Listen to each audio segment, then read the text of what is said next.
Imagine creepy creatures growing inside human body. Just as it would be for a similar creature caught unawares within the confines of the eyeball.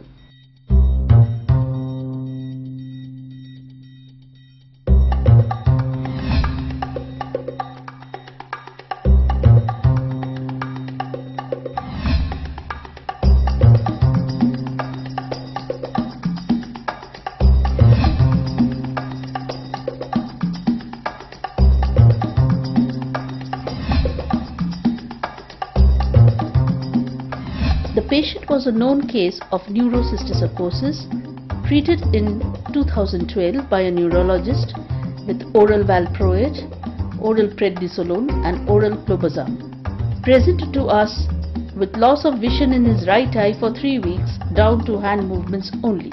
History of echo-emulsification with IOL implantation 2 years back. His fundus was not visible. IOP was normal.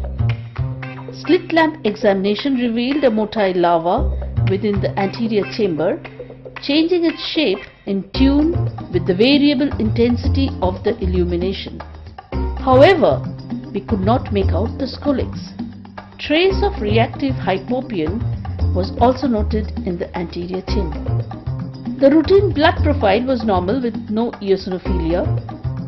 USG B scan showed layered PVD suggestive of intense inflammation in the posterior segment. UBM revealed a large cyst in the anterior chamber which had an extension to the posterior segment from underneath the iris plane.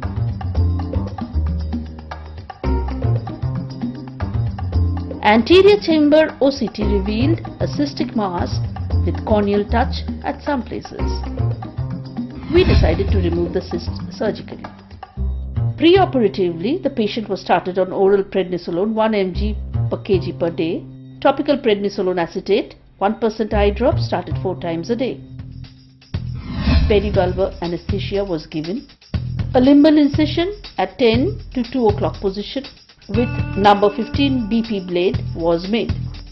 A side port blade was used for anterior chamber entry. Viscoelastic methyl cellulose was injected in the anterior chamber through the wound. It was then extended carefully so as not to injure the cyst wall. The cyst was gently guided towards the wound. The posterior lip of the incision was depressed, simultaneously injecting the viscoelastic with the idea of visco-expression of the cyst. Almost whole of the cyst present in the anterior chamber came out.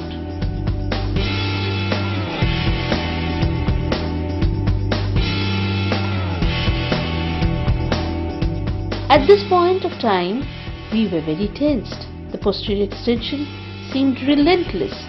The chances of rupture was increasing, as we did not know up to what extent the larva went into the posterior segment. We could not even go through the posterior route at this point of time. We tried to remove it with utmost care and patience. At last, the scolex and the whole of larva came out, and it was undoubtedly one of the largest cysticercosis larvae removed through the anterior chamber.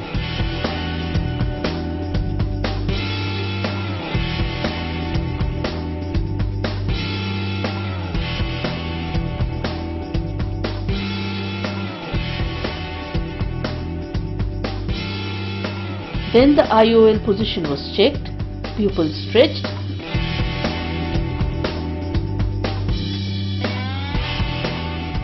exudates washed off from the anterior chamber,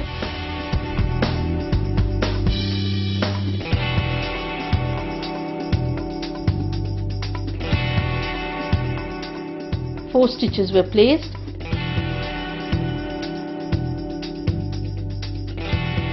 Subconjunctival injection of dexamethasone was given.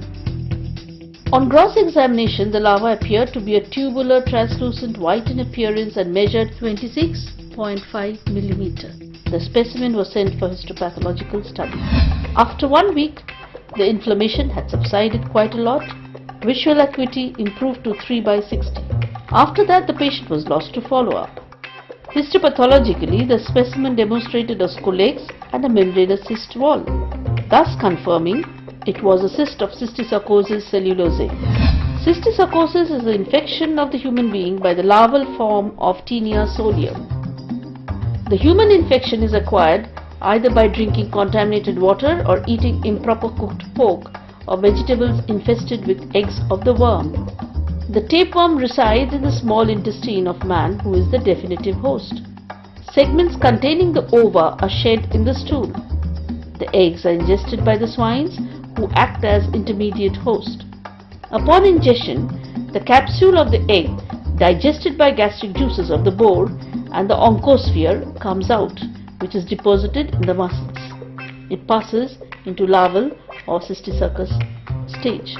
By chance, man can be the intermediate host. The metacystoid form of Taenia solium or the Cysticercus cellulosae can produce intense inflammation or obstructive and compressive symptoms in surrounding structures and cavities.